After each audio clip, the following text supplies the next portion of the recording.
Hi hello verse, ഇന്ന് ഉച്ചക്കത്തെ നമ്മുടെ ലഞ്ച് റെഡി ആയിട്ടുണ്ട്. അപ്പോൾ എന്തൊക്കെയാണ് ഇന്നത്തെ ഉച്ചക്കത്തെ ലഞ്ചിനുള്ള ആഹാരങ്ങൾ എന്തൊക്കെയാണെന്ന് നമുക്ക് നോക്കാം കേട്ടോ.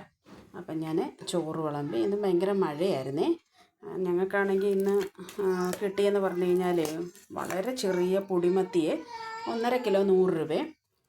അതൊക്കെ വെട്ടിക്കൊണ്ടിരുന്നപ്പോഴാണ് ഹസ്ബൻഡ് പിന്നെ ഇവിടെ ഹരിപ്പാട് ഭാഗത്തൊരു ആക്സിഡൻറ്റ് പറ്റിയെന്നും പറഞ്ഞുകൊണ്ട് വിളിച്ചു. അത് കേട്ട് ഭയങ്കര സങ്കടപ്പെട്ടിരിക്കുക. എന്നെ കേൾക്കുന്ന പ്രിയപ്പെട്ട എൻ്റെ സുഹൃത്തുക്കളെ, നിങ്ങളൊക്കെ മഴ സമയങ്ങളിലൊക്കെ ആവശ്യമില്ലാതെ 2 വീലറിലുള്ള യാത്രകളൊക്കെ ഒഴിവാക്കുക. അതേപോലെ തന്നെ ഈ യാത്രകൾ മഴ സമയത്ത് കഴിവതും പോകാതെ ഇരിക്കുക.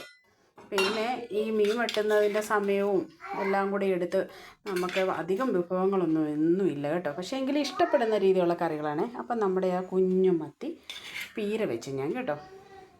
ഞങ്ങൾ മുളക് തന്നെ ഇട്ട് വെക്കും, അതായത് കാന്താരി മുളക് തന്നെ ഇട്ടിട്ട് വെക്കും.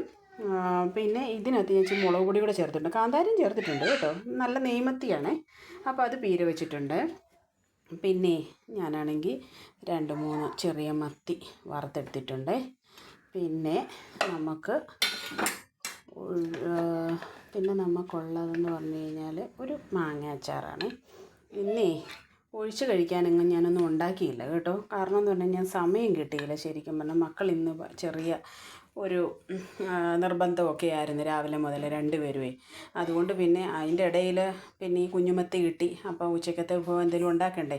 അതുകൊണ്ട് ഞാൻ പെട്ടെന്ന് തന്നെ ഒരു പീരയും വെച്ചൊരു മീനും വറുത്ത്. പിന്നെ നമുക്ക് രാവിലത്തെ ബ്രേക്ക്ഫാസ്റ്റിൻ്റെ ഒരു ഗ്രീൻ പീസിൻ്റെ കറിയുണ്ട് കേട്ടോ. അത് വേണമെങ്കിൽ ഇനി അതിൽ ഒഴിക്കാം. പക്ഷേ അതൊന്നും ഞാൻ ഇഷ്ടപ്പെടുന്നില്ല. എനിക്കിങ്ങനെ ചോറ് കഴിക്കാനാണ് ഇഷ്ടം. അപ്പോൾ എല്ലാവർക്കും ഇഷ്ടപ്പെട്ടെങ്കിൽ എന്നെ ഒന്ന് ലൈക്ക് ചെയ്ത് കമൻറ്റ് ചെയ്ത് സബ്സ്ക്രൈബ് ചെയ്ത് എന്നെ ഒന്ന് ഹെൽപ്പ് ചെയ്യണേ. എന്നെ സപ്പോർട്ട് ചെയ്യുന്ന, എന്നെ കാണുന്ന എല്ലാവർക്കും ഹൃദയത്തിൽ നിന്ന് 1000 നന്ദി. Thank you so much.